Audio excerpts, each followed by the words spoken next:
In 1952 New York, Marty Mauser is not just selling shoes. He is chasing something bigger.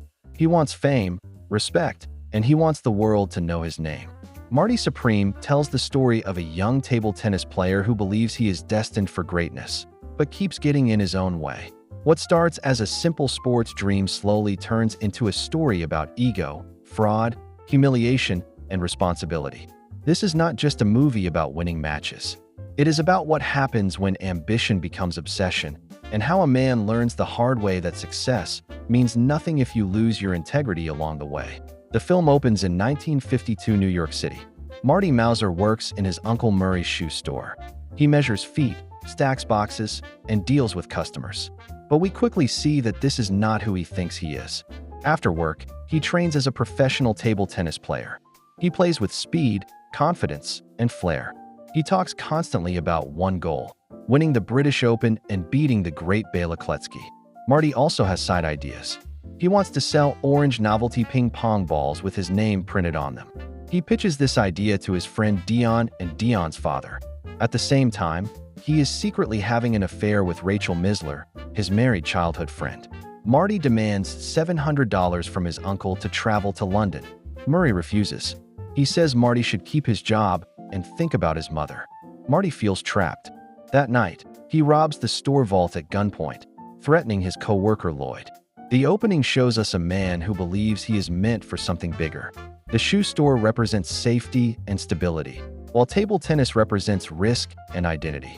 The orange novelty balls show that Marty doesn't only want to win, he wants fame. He wants his name printed on something bright and visible. The color orange stands out. It suggests ego and attention. When Marty robs the store, it is the first clear sign that ambition has turned into selfishness. He believes the dream justifies the crime. The vault becomes a symbol of the line he crosses. Once he opens it, he cannot go back to being just a salesman. In London, Marty refuses to stay in the players' barracks. He chooses luxury instead and checks into the Ritz hotel. He meets Kay Stone, a former actress, and seduces her. He also meets her husband, Milton Rockwell, a wealthy businessman. On the court, Marty plays well. He defeats Kletzki in the semifinals, which feels like his big moment. But in the final, he loses to Koto Endo, a deaf Japanese player using a sponge racket. Marty is shocked by Endo's style and control. Rockwell offers Marty an exhibition match in Tokyo before the World Championships. But there is a condition. He must throw the match to please the Japanese crowd. Marty refuses at first. Rockwell then insults him, saying he is already just a novelty act, touring like entertainment. London shows Marty at his most confident and his most fake. The Ritz Hotel is not just comfort. It is a performance. Marty wants to live like a champion before he earns it. Koto Endo is important. Endo's deafness contrasts with Marty's constant talking and boasting. Endo listens differently. He plays calmly and with discipline. The offer to throw the match introduces the theme of authenticity. Is Marty a true athlete, or is he just a performer? Rockwell's comment about vaudeville is painful because it is partly true. Marty loves attention as much as he loves winning. Back home, Marty is arrested for stealing from Murray but manages to escape. He reconnects with Rachel, who says she is pregnant and that the baby is his. Marty hides in a cheap hotel with his taxi driver friend Wally. He learns he has been banned from the World Championship unless he pays a $1,500 fine for falsely expensing his Ritz stay. In one strange moment, the bathtub in his room crashes through the floor and injures mobster Ezra Mishkin. Mishkin later pays Marty to take his dog, Moses, to the vet. Marty instead hustles bowlers in New Jersey with Wally to raise money. The scheme goes wrong. They are attacked at a gas station, the taxi is damaged, and the station catches fire. Moses runs away. This section shows Marty's life becoming unstable. The collapsing bathtub is not random. It reflects his life falling through the floor. He is living above something weak and rotten. The fine from the ITTA represents consequences catching up to him. His choice to live at the Ritz was about pride. Now that pride has a price. Moses the dog is a symbol of innocence. While Marty lies, steals, and cheats, Moses is simple and loyal. Losing Moses reflects Marty's inability to care for anything properly. Rockwell finances a play to relaunch Kay's acting career. Marty sleeps with Kay again and steals her necklace. When he tries to pawn it, he learns it is costume jewelry. Even the rich world he wants to enter is partly fake. Rachel appears with a black eye and claims her husband Ira beat her. Marty attacks Ira. Later, Dion reveals that he actually produced Marty's novelty balls, but Marty never followed up. The dream was real, but Marty didn't commit to it. Marty and Rachel try to use Moses to extort money from Mishkin, but they are shot at and flee. Dion throws them out after they damage his car. Eventually, Marty learns Rachel faked her injury and leaves her. Rachel later tells Ira the baby is not his, and he throws her out. This middle section shows that Marty's biggest enemy is not other players. It is his lack of follow-through. The costume jewelry is symbolic. It looks expensive but has little value. Marty is becoming the same way. He looks like a rising star, but inside, he is unstable. Rachel represents shared weakness. Their relationship is built on escape and lies. When Marty discovers she faked the injury, he sees that she manipulates just like he does. They mirror each other. The discarded novelty balls are sad. The bright orange dream is thrown away. It shows how ego and distraction destroy real opportunities. At the opening of Kay's play, Marty apologizes for stealing her necklace.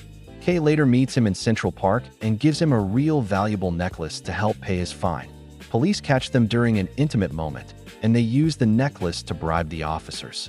Kay's play receives a poor review. She breaks down emotionally. Marty then begs Rockwell to revive the Tokyo exhibition. Rockwell agrees, but only if Marty submits to a humiliating public spanking. Central Park is public and open, yet the characters feel exposed and desperate. The necklace becomes a symbol of value again. This time, it is real, but instead of using it honestly, they use it for bribery. Even real value becomes corrupted. The spanking condition is about power. Rockwell wants to prove that Marty will trade dignity for opportunity. This is the lowest point of Marty's pride. He once refused to throw a match. Now he accepts humiliation for a chance. Kay's failed play mirrors Marty's own fear. This shows how talent doesn't always guarantee success. Before Marty leaves for Tokyo, Mishkin kidnaps Rachel and him after Rachel tries to con him again. They go to the farmhouse where Moses was found. A violent shootout follows. The farmer, Mishkin, and his men die. Rachel is wounded. Marty finds the money he hoped for, but it is mostly worthless paper and pictures of half-naked women. Rachel goes into premature labor. Marty takes her to the hospital, then leaves for Tokyo. This scene is chaotic and deadly. It shows the final result of greed and manipulation. Everyone trying to cheat each other ends up hurt. The worthless money is another symbol. Marty keeps chasing cash, but it never brings real security. Rachel giving birth during this chaos introduces a new idea: responsibility. For the first time, something real and innocent depends on Marty. In Japan, Marty is too late to enter the World Championship. He plays the exhibition match and loses as planned. Rockwell tries to humiliate him further by making him kiss a pig on stage. Marty refuses and stops the show. He announces that the match was fake and demands a real rematch, and Endo agrees. In a close match, Marty narrowly wins. Rockwell refuses to bring him home, so Marty returns to the United States with U.S. Army soldiers. He reunites with his mother at the hospital and confesses his love to Rachel and breaks down when he sees his newborn son. This final section completes Marty's arc. Admitting the match was fake costs him safety and comfort, but it gives him integrity. The pig humiliation is symbolic. Rockwell sees Marty as an animal for entertainment. When Marty refuses, he reclaims his humanity. Winning the rematch matters, because it is the first time Marty wins honestly, without lies or tricks around him. Flying home with soldiers suggests humility. He is no longer traveling in luxury. When he breaks down seeing his son for the first time, it shows that success has changed meaning. Earlier, he wanted fame. Now he wants connection and responsibility. The baby represents something real and lasting, unlike money or jewelry. Marty Supreme is not just about table tennis. It is about ego, fraud, humiliation, and growth. Throughout the film, we see fake jewelry, worthless money, staged matches, novelty balls, and performance. Marty keeps chasing things that shine, but they don't last. By the end, the only real thing left is family. Marty doesn't become supreme because he is the best player. He becomes supreme when he finally stops pretending.